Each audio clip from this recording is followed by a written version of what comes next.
अस्सलाम वालेकुम जी। आप में से कई लोगों के साथ ये कई मरतबा होता होगा कि आप ट्रेड एग्जीक्यूट करते होंगे और उसके बाद होता ये है कि market stop loss just hit करती है एंड देन उसी डायरेक्शन में मूव करने लग पड़ती है जिस डायरेक्शन में आपने ट्रेड लगाई होती है। तो उससे बचने के लिए इंस्टीट्यूशनल लेवल पर एक इंडिकेटर यूज़ होता है जिसको हम आज इस वीडियो में डिस्कस करेंगे और उससे आपको काफ़ी फ़ायदा होगा और बार बार जो स्टॉप आउट होने वाली प्रॉब्लम है वो काफ़ी हद तक इस इंडिकेटर से आप सॉल्व कर सकते हैं। अब एग्जांपल के लिए मैंने जस्ट यूरो यूएसडी का एक चार्ट ओपन किया है रिसेंटली।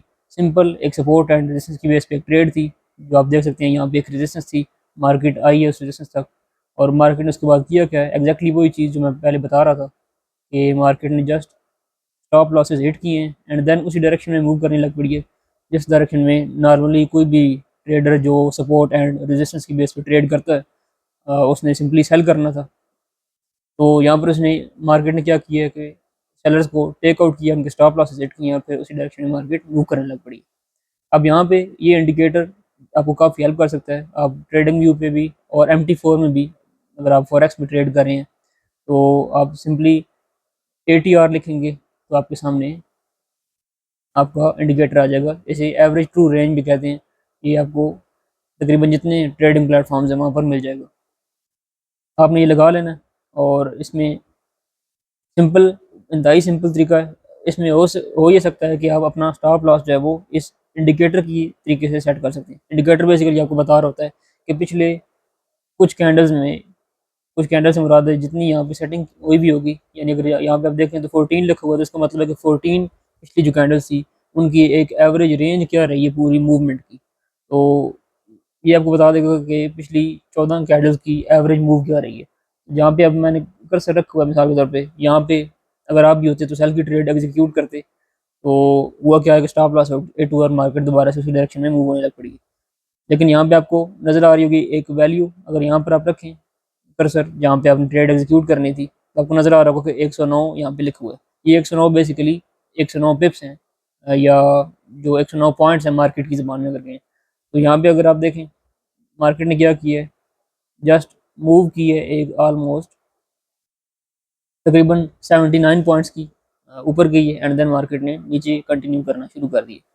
इसमें जो रूल है बेसिकली जो बड़े इंस्टीट्यूशन यूज़ करते हैं वो ये करते हैं कि ATR लगाते हैं जहाँ पे भी ट्रेड एग्जीक्यूट करनी हो। मिसाल के तौर पे यहाँ पे जिस तरह से सेल की ट्रेड एग्जीक्यूट करनी थी तो क्या करते हैं, जहाँ पे जो भी वैल्यू आ रही होती है ATR की, यहाँ पर जो भी वैल्यू आ रही होती है जिस तरह से यहाँ पे 109 है तो उसको वो 1.5 या 2 से मल्टीप्लाई करते हैं। तो जो भी वैल्यू निकलती है, जो भी रिजल्ट उसका आता है उस रेंज तक वो अपना स्टॉप लॉस रख देते हैं। वो स्टॉप लॉसेस बहुत इसके रेसिस के या सपोर्ट के या कोई भी दूसरा इंडिकेटर है, अगर आप मूविंग एवरेज या किसी और इंडिकेटर की बेस पर भी या किसी और सेटअप की बेस पर भी ट्रेड कर रहे हैं तो जितना वो स्टॉप लॉस बनता है वो कोशिश करते हैं कि स्टॉप लॉस वहाँ पर उनका ना हो, स्टॉप लॉस थोड़ा अवे हो।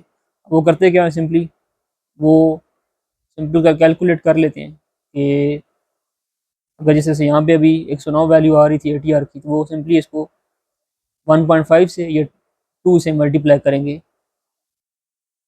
और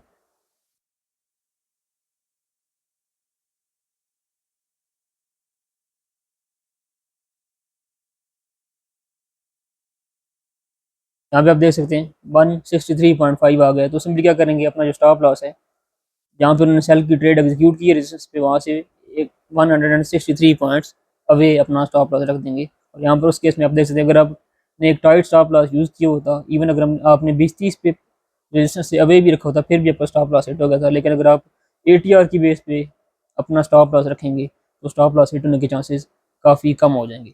और ये चीज़ हर जगह पे काम करती है, चाहे आप क्रिप्टो करेंसीज में ट्रेड करें या फॉरेक्स में ट्रेड करें या स्टॉक्स में ट्रेड करें। आप सिंपली जहाँ पे भी जो भी आपका सेटअप, जिस सेटअप की बेस पे आप ट्रेड कर रहे हैं, आप सिंपली आएँ, देखें कि जहाँ पर आपका सेटअप बना है, जहाँ से आप ट्रेड एग्जीक्यूट करने लगे हैं उस वक्त ATR की क्या वैल्यू आ रही है वो आप देख लें। और जो भी वैल्यू आ रही हो उससे 1.5 या 2 कर लें तो ज़्यादा बेहतर है, लेकिन एटलीस्ट उससे 1.5 गुना ज़्यादा आपने अपना स्टॉप लॉस दे देना है। और उसमें चांसेस काफ़ी हद तक होंगे आपको मार्केट स्टॉप आउट नहीं करेगी। इवन अगर मार्केट थोड़ी सी अपोजिट डायरेक्शन में मूव करती भी है तो उसमें आपके स्टॉप लॉस हिट होने के चांसेस काफ़ी कम हो जाएंगे। अब अगेन इसमें 100% नहीं होता, फिर भी स्टॉप लॉस हिट हो सकता है, लेकिन overall in the longer run आपके जो स्टॉप लॉस हिट होने के चांसेस हैं वो काफ़ी हद तक कम हो जाएंगे। ये स्टॉप लॉस को मैनेज करने का एक तरीका है। और आप टेक प्रॉफिट इस हिसाब से दे सकते हैं कि आपका अगर फॉर एग्जांपल जिस तरह से अभी हमारा 163 बन रहा था, तो आप इजीली एटलीस्ट 1:2 तो इजीली बुक कर सकते हैं। तो यहाँ से सिंपली आपने 163 से आपने उसको 2 से मल्टीप्लाई करना है, तो वो ऑलमोस्ट 320 बनता है, जो कि आप देख सकते हैं यहाँ पे आपका टारगेट भी पूरी तरह से अचीव हुआ है। तो ये मेन चीज़ है, आप एटलीस्ट 1:2 1:3 की तरफ भी जा सकते हैं, और वो भी टारगेट जो आपका हिट हो सकता है। सिंपली बेसिक प्राइस एक्शन पे बेस पे अगर आप ट्रेड करें, किसी भी सेटअप की बेस पे ट्रेड करें, जब ट्रेड एग्जीक्यूट करने लगें एटीआर देखें और एटीआर की बेस पे स्टॉप लॉस लगाएं, आपके स्टॉप लॉसेज हिट होना काफ़ी कम हो जाएगा। दैट्स इट, मिलते हैं नेक्स्ट वीडियो में।